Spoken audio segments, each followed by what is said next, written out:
So the first monster we're going to be killing here is the Skeletal Wyverns. They require 72 Slayer and are found in the Asgardian Ice Caves.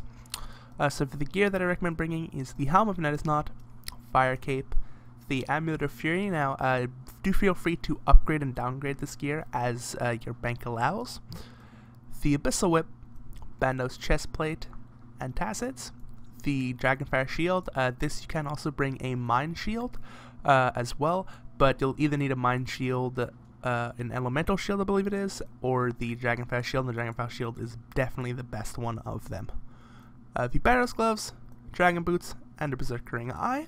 And for your inventory, just a single Super Combat Potion dose, about 7 or so lobsters, a Dragon Dagger P++, a rune pouch with teleport runes to your house, and then the rest of your inventory full of monkfish.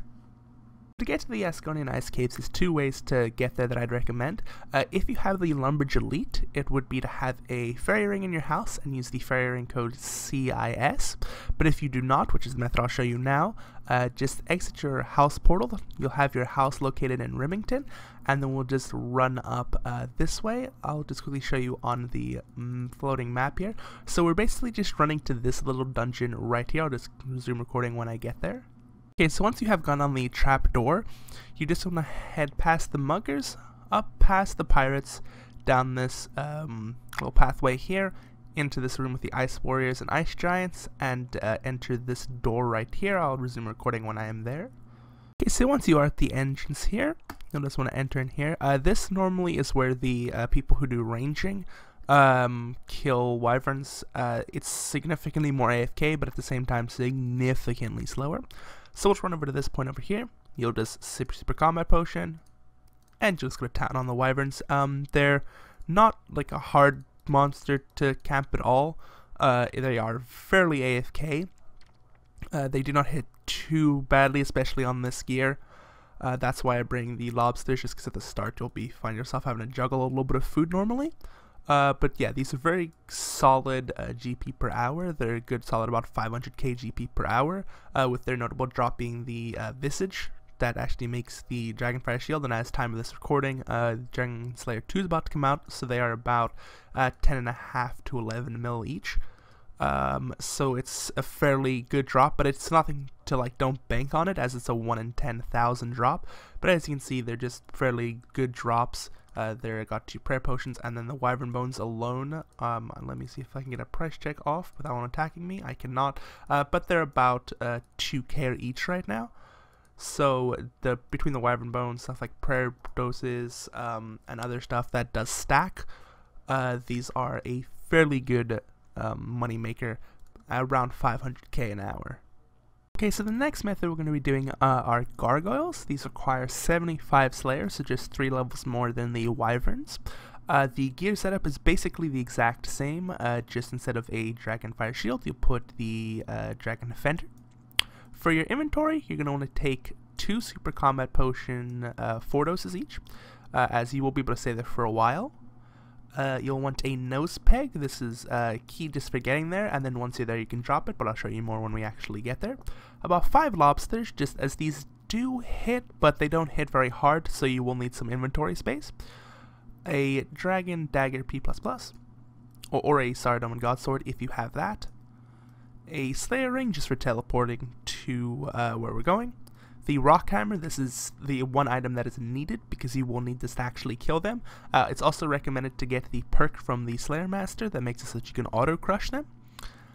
And then the rune pouch with high alch runes in it. I just bring 500 fire runes, just as the gargoyles do drop a lot of fire runes, so you'll get a bunch while there. So for getting there, we'll just use our Slayer Ring, hit rub, hit teleport, and then use the number 2 button on your keyboard, or just teleport to the Mauritania Slayer Cave, or tower, sorry. And then we'll be right here. Then we'll just use the shortcut here to go up. If you don't have this agility level, then you can just run through the floor and you'll end up on the other side over here, and then there's some stairs next to these banshees here.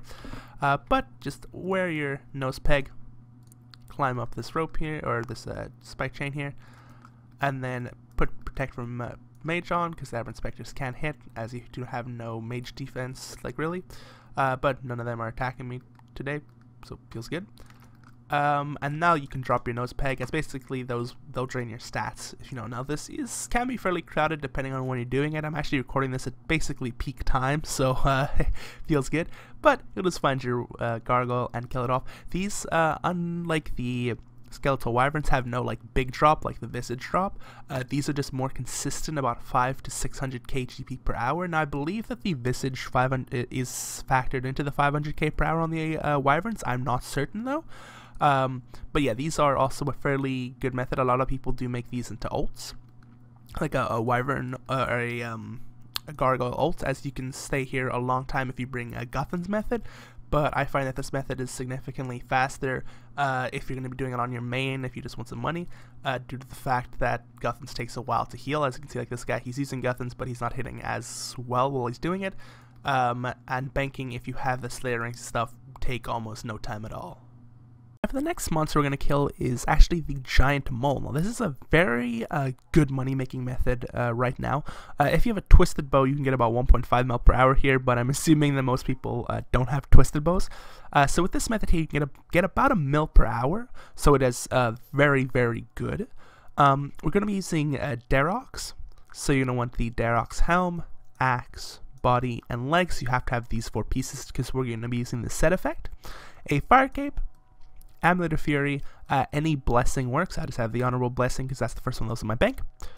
Barracks gloves, dragon boots, and a berserkering eye. And then in your inventory, you're going to want a helm of Snetta's knot. Now, if you have, I believe it's the thing from the penance, the fighter hat or whatever it is, that would be better here. But I don't, so this is the one that I'm having just because of, bringing just because of the melee strength bonus. Bandos, if you don't have bandos, you could probably just bring Void here instead. It's really up to you. All you're really looking for is just a more accurate damage dealer than the Darox. A Zamorakian Hosta and a Dragon Defender. Now if you don't have a Zamorakian Hosta, you can definitely bring a Abyssal Whip. This is just a little bit better. Basically this here will be for when Mole gets low. It can tunnel away from you. This will be for when you follow it. If you hit it with the Darox, you might only get 1 hit. You might hit nothing because Darox isn't the most accurate piece of equipment. So then you'll hit Mole, you'll hit it 0, and then Mole will tunnel away and have to go run for it again. When it gets that low health, you can pull out this and just poke it to death, basically. But yeah, so we're going to have the Darox on when we enter. In your inventory, you're going to want a Dragon Dagger as well for the exact same theory as if you, when it gets low, you spec it with the Dragon Dagger, and then when you're running to it, it might die from the poison, so same thing there. 2 super combat potions, as you can stay here for a while. About 4 stamina potions, as you will have to run, depending on your luck, but for the most part you'll probably have to run to go find it, but it's not too hard to find. I bring normally about, what is this, 2, 4, 6, 8, 10 prayer potions. The Thalador Shield 3 is basically the only requirement here. There is no requirement to do the giant mole, but this is, if you want anywhere near like 1 mil an hour, you're definitely going to need this. Without it, basically this gives you a mole locator, so it will tell you where the mole goes when it tunnels. Without this, you'll just have to basically run around blind, so this is definitely needed. A sapphire lantern, just because it's like dark down there and you need this to be able to see. And mole can, if you bring something like a candle, put it out, so just bring a sapphire lantern. A rune pouch with high alch runes in it, a dwarven rock cake, that'll just help us get to 1 HP, and a spade to dig down here, and then I normally leave 1 open spot, as basically the reason we're killing mole is for the mole claws and the nose, so you'll need 2 spots, so when we dig down here, we can just drop the spade, and then we have the 2 spots for when we get our first kill. As you can see, we don't have really anything that will like get space early with, so yeah. And then the high alchs here, just because it drops like plate, I think it's mithril plate bodies and adamant swords, so you can just high alch those.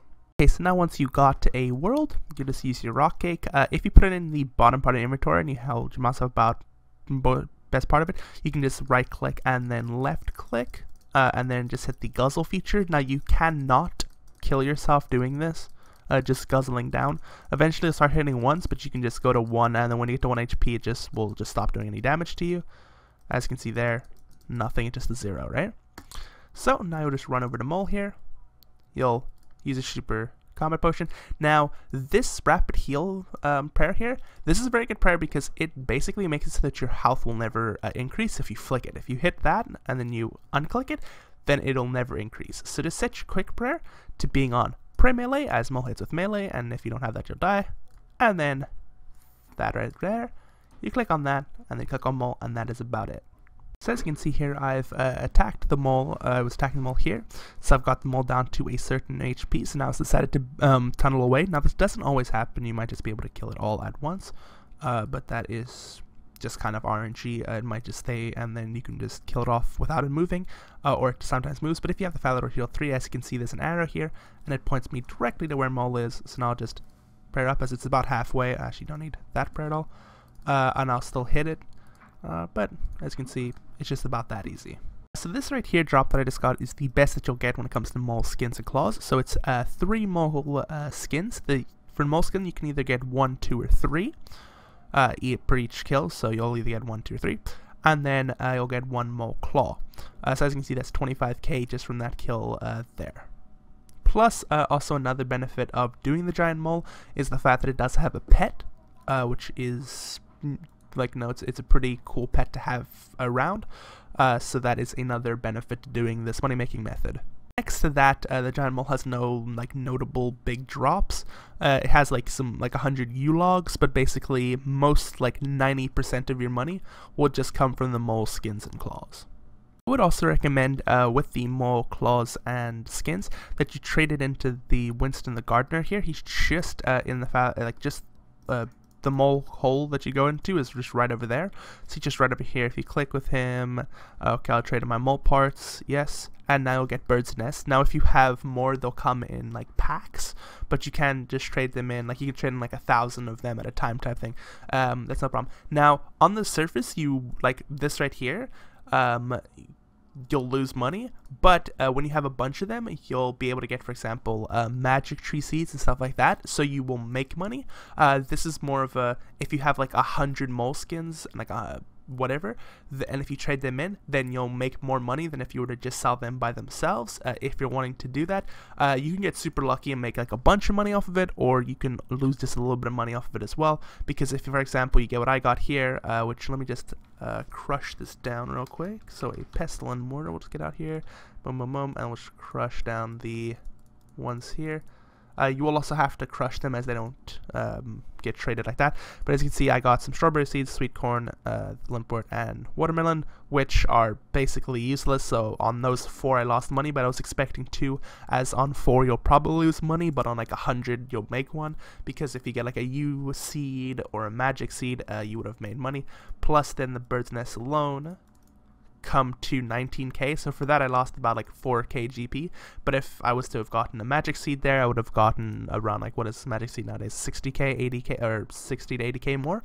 So I would recommend doing that if you're someone that would like want to take that risk, but if not, you can just sell off the mole parts. That is completely okay. Okay, and the final method we're going to be doing here is Zulrah. This was nerfed a couple months back, but it is still a very good money-making method. You'll need a partial completion of the Regicide quest, not very long into it at all. And for the method that I'm going to be getting 2 Zulrah with, at least 71 agility and a summer pie, 73 agility and a agility potion, or 76 agility, and then you'll just be able to use the shortcut. If not that, then you have to use the charter ship method, but I'll get into that later. So for the gear we're going to be bringing a Void Helm. Unless you have a Ancestral Hat, there's no real like great helm to put here, so the Void Helm, because why not? Stardom and Cape, a Occult Necklace, a Honorable Blessing, any blessing actually works here, the Trident of the Swamp, a robe, an arms, robe top and bottom. If you have Ancestral, use that, but arms is significantly more cheap.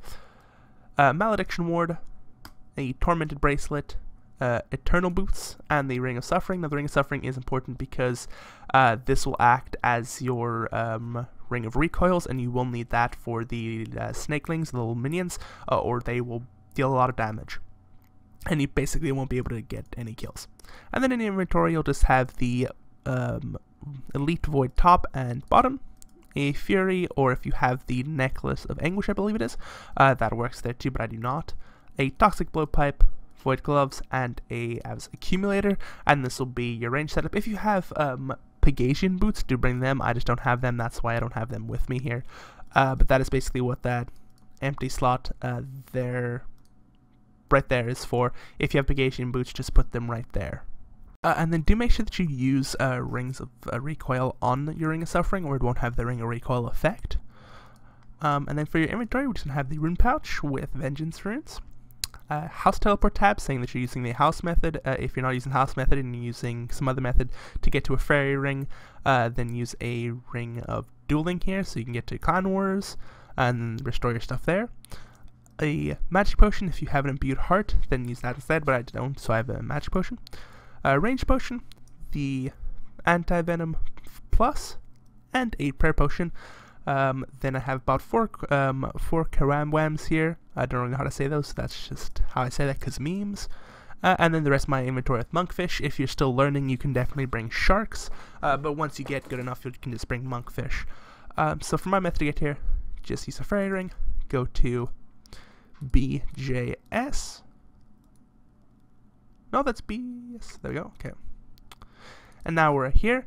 Now just my Agility Potion and cross over, and then I am right here. This right here is where you enter into Zulrah. If you're not, if you're using a charter ship method, or the other method really, just find a method to get to the closest charter ship. I believe that probably if you're using the lunar spell, then teleporting to the Catherby here and then running down to here is the best one. There's also a Port Khazard one, but I tested them on a while back, and they're both, and I believe that the Catherby one is a bit faster than the Port Khazard one. Okay, so then once you are here, you just want to board this boat. Now if you do die, you can just talk to this lady right here, collect your items, and get them back. But so you just want to board this boat here, Vengeance up, run over here, and start attacking. Now I won't be going through all the phases of Zulrah just because that's like a 30-minute video all of its own, but I'll just go over the basics. So basically, starting is always the same. It'll be this guy, so you just sit here and just kill him off, do as much damage as possible, and then it'll go down, and then something will spawn. Now for this one will spawn there, so you'll just, when it looks like this, you want to change over to your range. You want to have your Vengeance up, and just attack it. Now these minions can sometimes prop your Vengeance, so it feels bad, but yeah. So basically, you just also use your Anti-Venom at the beginning of the kill. Sorry, I've been doing it on my Iron Man, so I'm a little bit used to saving my Anti-Venoms. But yeah, no, that's basically it. Just run around. Just if it looks like this, it'll attack you with range unless it gets to the Jad phase. But I'll try to make a Zulrah guide itself. I'm working on one right now, so that'll be up hopefully soon. But yeah, this is basically the general stance. If it looks like this, then you're attacking it with range and you're praying mage. And if it looks like the green one, then you're praying range and attacking it with mage. And hopefully the red one, yes, this red one here pops up. Now this one is like the melee form. This one, you just want to attack it with with magic, but you don't want to pray anything. You just want to kind of move away whenever it looks at you. Just move like 5-6 squares away, and then you should be good. If not, it'll hit you, stun you, and hit you for like, I think it's a 25 or something like that, or around there. But next to that, this is basically it. You just have to learn Zulrah. I will be making a guide, as I said, semi-soon, but I hope that this has helped you. And I would just like to thank you all for watching the video today, and yeah, thank you. And I would just like to thank you all for watching the video today.